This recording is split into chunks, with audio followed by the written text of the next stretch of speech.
வெளியில் வாக்கிங் போனால் நல்லது, நல்ல காத்தோட்டமாக நல்லாயிருக்கும். உண்மைதான். எக்ஸசைஸ் பண்ணுறதுங்கிறது உடம்புக்கு உற்சாகம், மனதுக்கு அறிவுக்கு உற்சாகம்.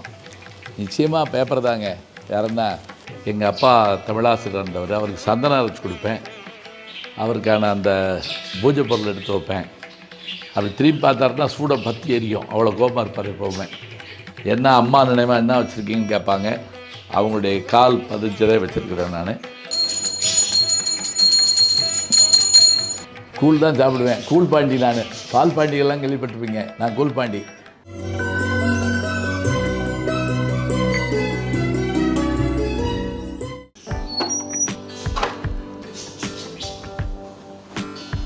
எல்லோரும் எக்ஸசைஸ் பண்ணால் நல்லதுப்பாங்க. நானும் பண்ணுறதுக்காகத்தான் வெளியில் வாக்கிங் போகலாமான்னு யோசிப்பேன். வெளியில் வாக்கிங் போனால் நல்லது, நல்ல காத்தோட்டமாக நல்லாயிருக்கும். உண்மைதான். ஆனால் வெளியில் வாக்கிங் போகிறப்ப சில நேரங்களில் நண்பர்கள்ட்ட பேசுகிறது, அப்புறம் செல்ஃபி அந்த மாதிரிலாம் இருக்குது. அதுக்கு தான் இதை வச்சுருக்கிறேன். எக்ஸசைஸில் இதுவும் நல்லதுதாங்கிறதுக்காக இது ஒன்று வாங்கி வச்சுருக்கோம். எல்லாம் தான் வாங்கி வச்சுருக்கோம், நேரம் கிடைக்கிறப்ப பண்ணணும். நீங்களும் பண்ணிங்கன்னா நல்லது.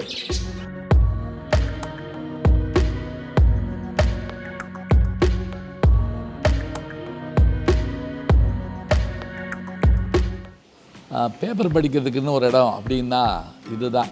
இந்த பக்கம் தோட்டம். இது சில நேரங்களில் நாங்கள் இரவு நேரத்தில் இங்கே உட்காந்து சாப்பிடுவோம். இது பேப்பர் படிக்கிறதுங்கிறது என்னுடைய அன்றாட வேலைங்கிறது இப்போ இல்லை, 40 வருஷமாக இதை நான் பண்ணிகிட்ருக்கேன். என்ன காரணம் அப்படின்னு கேட்டிங்கன்னா, நம்முடைய அறிவை வளர்த்துக்கிறதுக்கு எத்தனையோ கருவிகள் வந்தாலும் வாசிப்புங்கிறது நின்று போயிடக்கூடாது. அதோட நான் ரீடிங் கிளாஸ் போட்டுக்கிடுவேன். நான் சும்மா எதையும் பார்த்து வாசிப்பேன் நான் சொல்லக்கூடாது. படிக்கிறப்ப நான் என்னுடைய இந்த கிளாஸ் போட்டுக்கிடுவேன். தினசரி 3 பேப்பராவது படிப்பேன். எதுக்காகன்னா, இதில் சொல்கிற செய்தி, அதில் சொல்கிற செய்தி எல்லாமே புதுசாக இருக்கும். நல்ல செய்திகளாக இருந்தால் என்ன பண்ணுவேன்னா, செல்லில் அதை அப்போவே ஃபோட்டோ எடுத்து வச்சுக்கிடுவேன். பின்னாடி நம்ம யூடியூப்பில் நல்லா இருக்கும் அப்படிங்கிறதுக்காக. என்னுடைய ஆஃபீஸ் ரூம் தான் அது.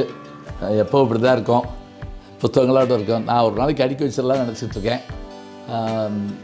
அங்கே வெயில் காலம் மற்ற நேரங்களில் படிப்பேன். மழை பனிக்காலமாக இருந்தால் இதுதான் நமக்கான நேரம். திடீர்னு ஒரு சந்தேகம் வச்சுருக்கேன்னு வைங்களேன், இவ்வளோ புத்தகம் வச்சுருக்கேன், இருந்தாலும் நான் என்ன பண்ணுவேன் தெரியுமா? வாங்களேன் சொல்கிறேன். இங்கே ஒரு நூலகம் வச்சுருக்கேன்.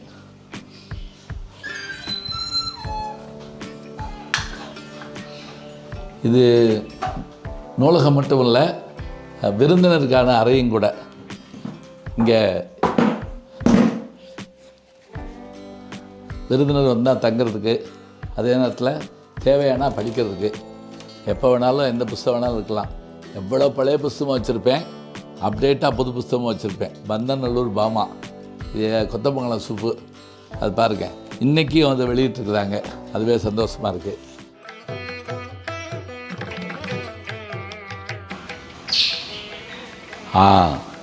இதுதான் எங்கள் வீட்டு பூஜை ரூமு. இந்த பூஜை பண்ணுற முறைங்கிறது நான் எங்கள் அப்பாட்டிருந்து கற்றுக்கிட்டேன்.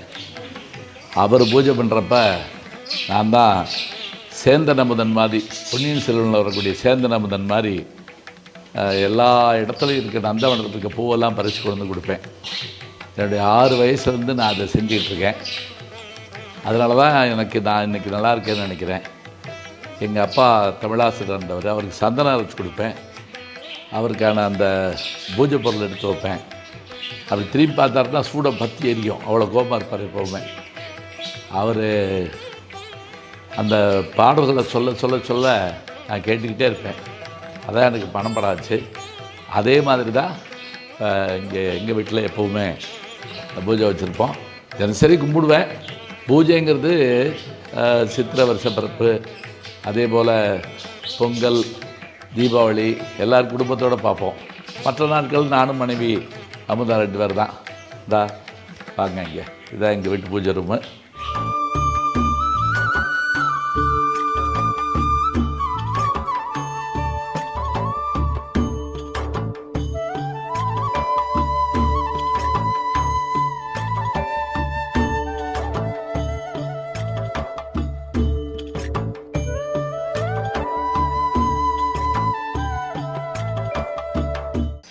இவர் தான் எங்கள் அப்பாவும் அம்மாவும்.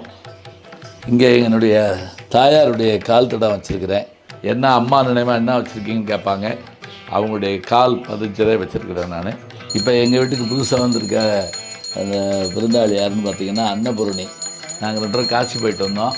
காசி அன்னபூரணி இங்கே வச்சுருக்குறோம். இதுதான் எங்களுடைய பூஜை தெய்வம். அம்மா, அப்பா, அதே போல் குரு எல்லோரும் இங்கே இருக்காங்க.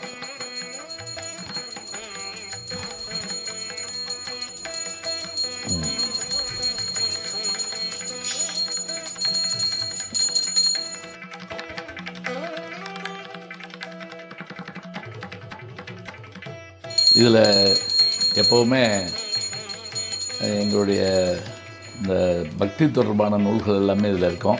எங்கள் அப்பா எழுதின நூல்கள் இருக்கும், நான் எழுதின நூல்கள் இருக்கும். சரஸ்வதி பூஜை அன்றைக்கி அதெல்லாம் வச்சு கும்பிடுவோம். பெரும்பாலும் பூஜை முடித்த உடனே சாப்பிட்றது வழக்கம். எங்கள் வீட்டு சாப்பாட்டு அறை, தமிழில் சொல்கிறதுனா டைனிங் ஹால் அப்படி வச்சுக்கலாம். இந்த இலையில் என்ன சிறப்பு அப்படின்னா, எங்கள் வீட்டு வாழை, நாங்கள் எங்கள் வீட்டு தோட்டத்தில் வாழை மரம் வச்சுருக்குறோம். அதில் வந்த வாழை தான்.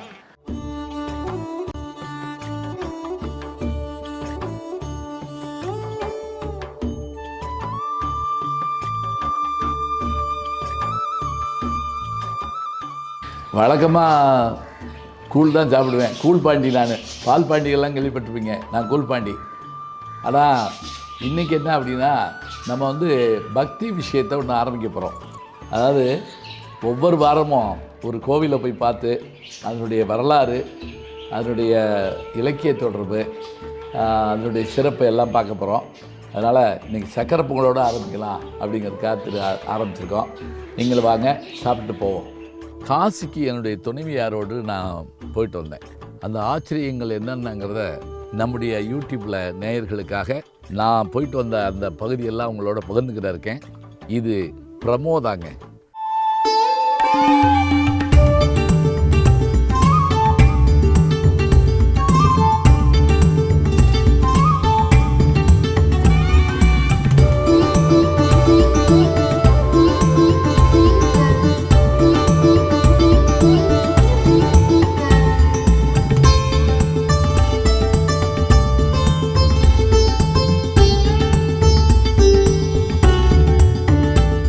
வணக்கம். அன்புக்குரிய யூடியூப் நேயர்களே, நீங்கள் இன்னும் என்னை நெருக்கமாக பின்தொடர வேண்டும் என்று சொன்னால் ட்விட்டர், இன்ஸ்டாகிராம், ஃபேஸ்புக் போன்ற சமூக வலைதளங்களில் பின்தொடர்ந்து வாருங்கள். நாம் முன்தொடர்ந்து செல்வோம்.